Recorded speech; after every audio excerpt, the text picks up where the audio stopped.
Señores, vamos con nuestra primera entrevista del día. Ya tenemos con nosotros a Charlie Mariotti Jr., diputado de la circunscripción número 1 del Distrito Nacional por el Partido de la Liberación Dominicana. Bienvenido, Charlie, un placer tenerte con nosotros. Muy buenos días, Laura, don Caminero, don Percio. Para mí un placer estar con todos ustedes y con toda su audiencia.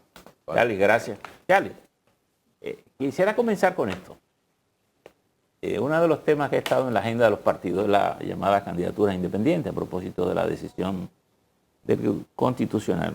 Hoy trae el periódico El Caribe, su nota principal, de que la Junta está proponiendo 3 candidaturas independientes por cada nivel de elección y que tendrían que tener el 2% del padrón electoral.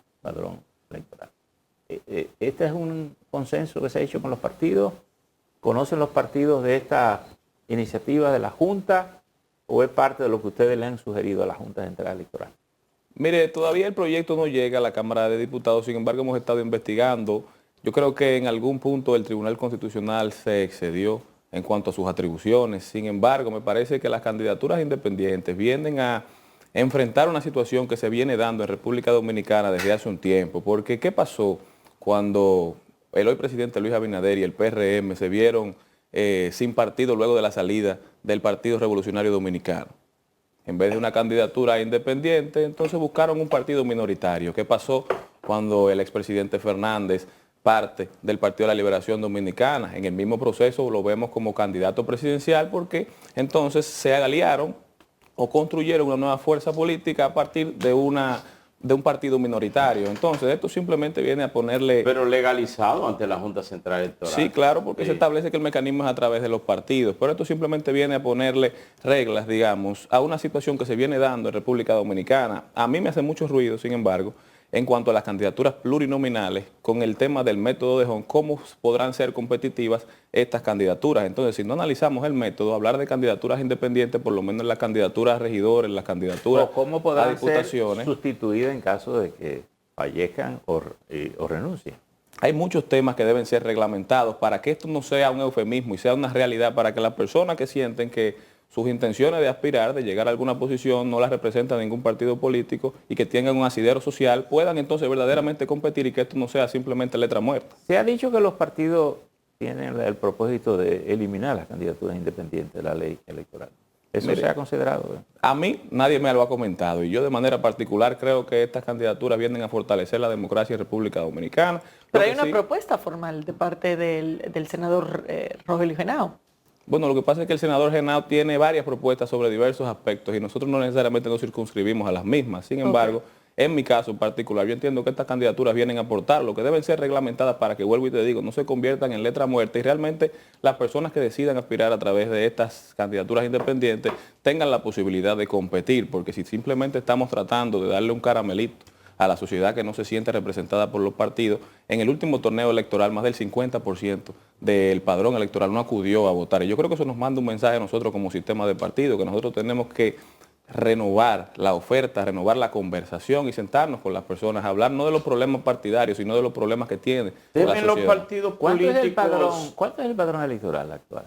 No, eran 6.5 o 7.8. No, era 7 puntos y pico de millones. Como 7.8 creo. 7.8. Pero temen los partidos políticos que frente a esa...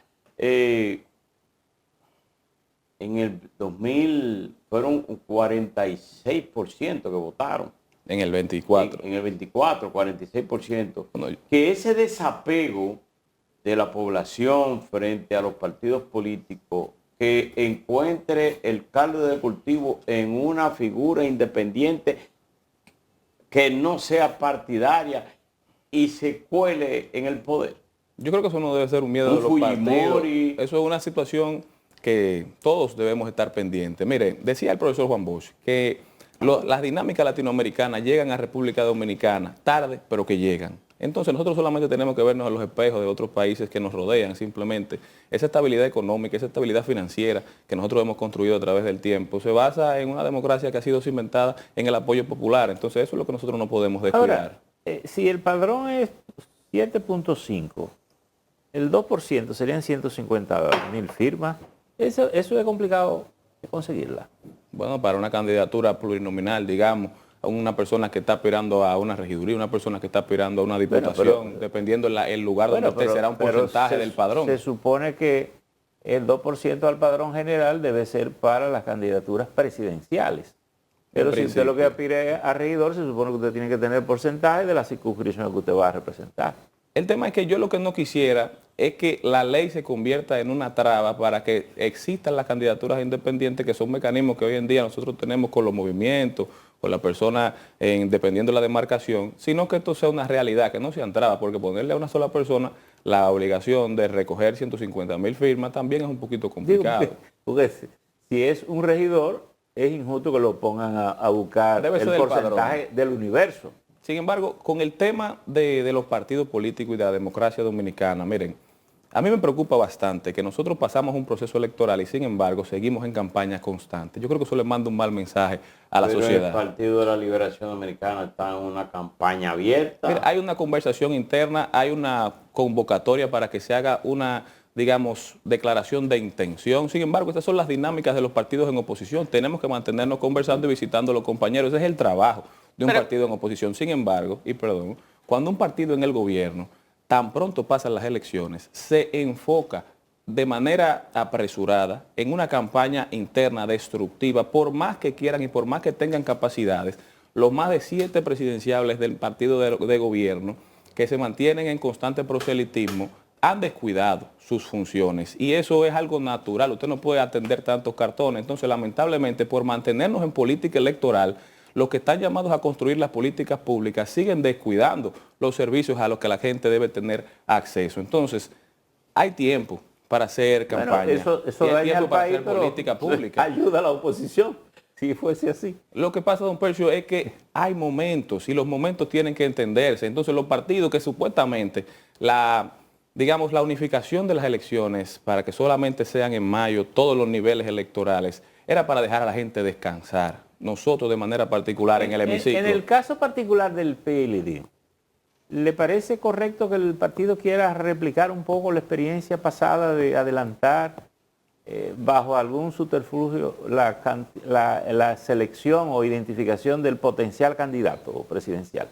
Mire, me parece que son procesos naturales. Sin embargo, yo creo que ahora todo el sistema de partidos debería estar abocado a contribuir a los problemas que la sociedad está enfrentando. Por ejemplo, y en mi caso, y vuelvo y reitero, cuando hablábamos de unificación de elecciones en la reforma constitucional de octubre, yo me paré ahí en la Asamblea Nacional y dije que una democracia no puede odiar las elecciones, que las elecciones son una fiesta y que son la manera de nosotros elegir a quienes nos gobiernan. Sin embargo, utilizando, digamos, el argumento de que teníamos que dejar a la población descansar, se unificaron de manera absoluta en mayo, pero eso no es lo que hemos visto. Entonces, yo quisiera que la conversación que estuviéramos teniendo los partidos sean cómo nosotros vamos a ponernos de acuerdo para aprobar el Código Penal, que ya ayer tuvimos la primera reunión de la Comisión Bicameral entre el Senado y la Cámara de Diputados para conocer los diversos proyectos. ¿Cómo fluyó esa reunión? Exactamente, explícanos de eso ahora. Mire, fue una reunión bastante dinámica, recibimos incluso una delegación de expresidentes del Colegio de Abogados que nos dieron sus opiniones, pero estábamos definiendo simplemente el procedimiento a agotar para conocer todos los artículos del Código Penal de la manera más, digamos, efectiva posible. Ahí decidimos hacerlo a través de títulos y subtítulos y vamos a estar conociendo en cada reunión más o menos 10 artículos y donde haya consenso, entonces aprobaremos y donde haya disenso lo dejaremos para un poquito más adelante para seguir la conversación y obtener la mayor cantidad de información posible. Y unificaron los tres porque hay, eso parió, porque tiene uno que había, ahora hay 3 más. O sea, 3 proyectos se convirtieron en uno. ¿O cómo? ¿Cuál es que ustedes están conociendo? Ayer el que nos entregaron de manera física fue el que se introdujo a través del Senado de la República, creo que por el senador Rogelio Genao. Sin embargo, cuando en comisiones hay diversos proyectos que se parecen, lo que hacemos es una matriz. Entonces hacemos una matriz de comparación dentro de los diferentes artículos, cuáles son, y entonces tenemos la conversación de qué agregar, qué quitar, qué nos llama la atención. Pero y así conversamos. ¿Ese de Rogelio es totalmente nuevo o es la vieja versión que ha estado circulando? Ninguno es totalmente nuevo, don Percio. Hay algunos que tienen novedades, hay algunos que tienen cosas, pero por lo general es la misma versión que tiene ya muchos años. Pero todavía no sabemos qué le van agregando cada uno. Sí, todavía tendremos que tener esa conversación. Porque, son muchos artículos. Hay en algunos que aparecen situaciones que sorprenden bastante y por eso es tan importante. Bueno, cuando hablamos de crímenes de lesa humanidad, vimos que en ese artículo de manera particular, en ese proyecto del senador Genao, en ese proyecto que nos entregaron en el Senado, hay muchísimas tipificaciones que no necesariamente pueden estar constituidas en ese artículo. Entonces esas son las cosas que nosotros tenemos que ir trabajando. Cuando escuchaba mencionar la metodología que están discutiendo como primera, que es una reunión armoniosa siempre, sí, claro, pero en eso tenemos 30 años. El problema está cuando comenzamos a conocer cada uno de esos detalles. ¿Por qué hemos obviado conocer la versión que el Congreso había dejado prácticamente aprobada y revisar los puntos que teníamos? Uno de los códigos es esa versión. Lo que pasa es que cuando el proyecto perime y es reintroducido, cualquiera tiene, el que tiene iniciativa legislativa, puede introducir un proyecto y hay que leerlo de cero. Yo estoy en la comisión también que está modificando la ley de compras y la legislatura pasada era la segunda legislatura donde perimía ya ese proyecto que en principio fue introducido por la senadora Raful y lamentablemente ahora hubo que reintroducirlo de nuevo y conocerlo desde cero, empezar por leerlo para ver si había alguna modificación, empezar a conocerlo. Pero en este caso es la misma versión. Y aún siendo la misma versión y siendo la comisión integrada por la misma persona. Se lee de nuevo, pero es la misma versión. Hay uno de ellos que sí. Sin embargo, hay que conocerlo punto por punto. ¿Hay más de uno? De las versiones introducidas, claro que sí. ¿Y quién introdujo las otras? Bueno, hay uno de Soraya Suárez, hay uno de Rogelio Alfonso Genao, que es el hijo de Rogelio Genao, que está en la Cámara de Diputados. Ellos tienen dos versiones, cada uno depositó una. Y así ha habido otras que han sido producto de consenso con diversas partes de la población que han decidido someter su versión. Hay una, la que creo que la presentó la senadora Farideh Raful, que era la versión que el gobierno entregó para modificar la ley. Usted dice con la ley de compra. La ley de compra y contratación. Sí, es la misma versión. Sin embargo, en la legislatura pasada le hicimos varias modificaciones que ahora a mí me sorprende a veces cuando los temas son tan burocráticos. Usted sabe que uno llega con mucho brío, sin embargo uno se enfrenta a las dinámicas de que todo se haga de la manera más clara posible. Entonces uno tiene que entender eso y por eso lo que le digo, la sorpresa mía cuando vi que el mismo proyecto teníamos que volver a leerlo artículo por artículo y además entonces teníamos que someter las modificaciones que habíamos hecho. Y me parece que es lo correcto para que todo sea de la manera más diáfana y transparente posible. Pero ahora vamos a abrir otra vez la convocatoria para escuchar a todos los que tengan alguna posición encontrada y vamos entonces a tratar de que la ley que salga sea la mejor ley posible. Pero como le digo una cosa, le digo la otra. Tanto en la reforma laboral, que también se está conociendo, y ahí tenemos varias conversaciones, todavía está en el Senado, no llega a la Cámara de Diputados, pero con esa reforma laboral, con la ley de residuos sólidos, que ayer también tuvimos la primera comisión de la comisión especial que se creó para conocer las modificaciones, nosotros estamos tratando de que lo que salga, lo que se conozca, sea la ley producto del consenso. Quizás no la ley perfecta, pero la ley posible. Ahora, vuelvo y les reitero, yo soy parte de una bancada de 12 diputados. Estamos haciendo el trabajo. Yo ayer participé en 5 comisiones, de 3 de las cuales era miembro y 2 de las que no soy miembro. Sin embargo, buscamos el tiempo para poder estar presentes, porque por el número de diputados que somos, lamentablemente, ahora solamente tenemos quizá un diputado por comisión. Entonces tratamos de agruparnos para poder hacer el trabajo de carpintería legislativa lo más productivo posible. Sin embargo, el PRM hoy en la Cámara de Diputados tiene una mayoría, digamos, avasallante, una mayoría absoluta de 146 diputados. Entonces, todas estas modificaciones que estamos conociendo y a la cual yo me trato de educar y le dedico horas de trabajo y de consultoría, escuchando para tratar de buscar la manera de construir la mejor ley posible, solamente será posible si existe la voluntad política dentro del partido de gobierno de aprobar estas leyes que son un compromiso con la República Dominicana. A propósito de que usted menciona que pertenece a varias comisiones, ¿cuál es la dinámica que tienen ustedes como legisladores con el partido? Porque en estos días se presentó una situación con la diputada, con la Cámara de Cuentas. En la Cámara de Cuentas, que firmó con la oposición y que después ya dijo que el vocero. ¿Cuál es la dinámica que se da de manera natural? ¿O ustedes tienen libre albedrío de hacer lo que ustedes entienden y el partido no se mete, no le importan los temas? ¿Cómo funciona? No. Básicamente lo que la diputada dijo fue que a ella nadie la llamó del partido. Sí. Y que ya la vi cuando... aquí, a mi amiga habló- Idea. bueno, que pues si habló la viste, con el qué vocero, bueno. exacto.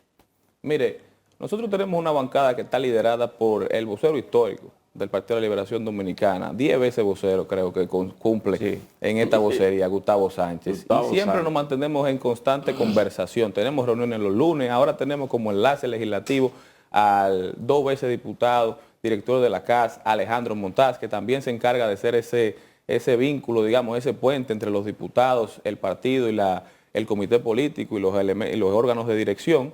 Entonces siempre hay una conversación. Lo que pasó en el caso de Idenia, yo creo que fue un ejercicio de coherencia de ella como legisladora, porque Idenia participó en esa comisión de Cámara de Cuentas. Ella era la miembro del Partido de la Liberación Dominicana y yo sí siento que el proceso, como lo lideró Rogelio Genao Lanza, fue un proceso que trató de ser lo más diáfano posible, por lo menos el proceso en cómo se llevó a cabo la conversación y las entrevistas, y a eso fue que Idenia le dio el visto bueno. Pero es que eso no hay forma de hacerlo no diáfano, eso son una serie de entrevistas una tras de otra. Lo que tiene peso al final es la conformación de los quintetos, y ella misma dijo que no se tomó en cuenta la posición y a eso que ella fue presentó. que nosotros nos opusimos, y a eso que nosotros estamos diciendo que no vamos a ser parte de lo que ha construido el PRM. Pero si incluso pero el diputado Robinson Díaz, pero si el partido tiene un representante, ¿cómo que nos interesa por conversar con ellos? Y en algo tan importante, porque estamos hablando de la Cámara de Cuentas, que ya de por sí ha dado muchísimos problemas, y que se supone que es parte del interés del PLD que haya un órgano mucho más robusto. Lo que pasa es que partimos de la buena fe y tratamos de hacer un organismo que no esté vinculado a elementos partidarios. Pero si tomamos como ejemplo la última Cámara de Cuentas, que muchos celebraron en algún momento, aquí no hay nadie con vínculo partidario y ya hemos visto el desorden que fue esa Cámara de Cuentas. Nosotros tratamos de hacer el trabajo, participamos en la comisión, porque no estábamos de acuerdo con la manera en que se hizo la elección de las ternas que van al Senado, porque se hizo de manera absolutista y de manera avasallante. Incluso lo dijo el diputado Robinson Díaz, diputado del PRM, que a él nadie lo consultó y que él no fue parte de la elección de esas quintiles. De los quintiles, pero de la terna, que iba a ir al Senado, porque la conversación que se tuvo ahí, pusieron a 5 diputados del PRM a leer una terna con candidatos que ellos no conocían y por los cuales no habían votado. Entonces yo no tengo expectativa para esa Cámara de Cuentas, ni voy a hacer un sello comígrafo para una Cámara de Cuentas que va a ser electa por el Senado de la República ahora, en desmedro total incluso del trabajo que se hizo en la Cámara de Cuentas. Pero hubo un problema de coordinación entonces entre el partido y las representantes del partido en esa comisión, porque el momento para el partido manifestar esa inconformidad era cuando se estaba discutiendo la conformación de esos quintetos. Mire, siempre hay oportunidad de mejora y siempre hay que abrir los vínculos de comunicación. Nosotros tenemos que tener una conversación constante y lamentablemente en ese caso es uno de esos ejemplos. Sin embargo, el proceso de comisión y lo que se hizo luego son cosas diferentes. Lamentablemente, vuelvo y reitero, esa comisión trató de hacer el mejor trabajo posible. Sin embargo, parece que ya había una línea partidaria con los nombres electos y ya hoy se sabe quiénes van a ser los que compondrán la próxima Cámara de Cuentas. Ya en el Senado no podrá hacerse ese cambio. Bueno, de la terna que tienen, en el pasado ellos entrevistaron, modificaron el orden incluso, y ahora posiblemente hagan lo mismo. ¿Por qué? Porque hay una decisión marcada del presidente de la República de tener otra vez, como él quería su Congreso, su Cámara de Cuentas, porque entiende que esta falló. Es decir, el gobierno de la transparencia, el gobierno del cambio, no ha tenido a nadie que lo fiscalice durante estos primeros 4 años de gestión. Y así, aparentemente, quieren terminar su proceso.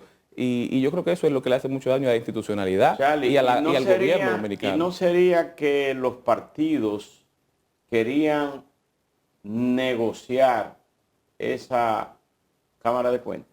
Yo no creo. Miembros. Si hubiese habido la intención de negociar, yo creo que a la miembro de esa comisión le hubiesen dado lineamientos claros y no pasó así, como ustedes bien han dicho. Bueno, pues se retiraron cuando se iba. Bueno, porque se hizo de manera bruta y se hizo como se dijo que no se iba a hacer. Se hizo priorizando a gente con vínculo con el PRM. Se hizo bien y lo que se iba a mandar, que eran las ternas, eso entonces se hizo mal.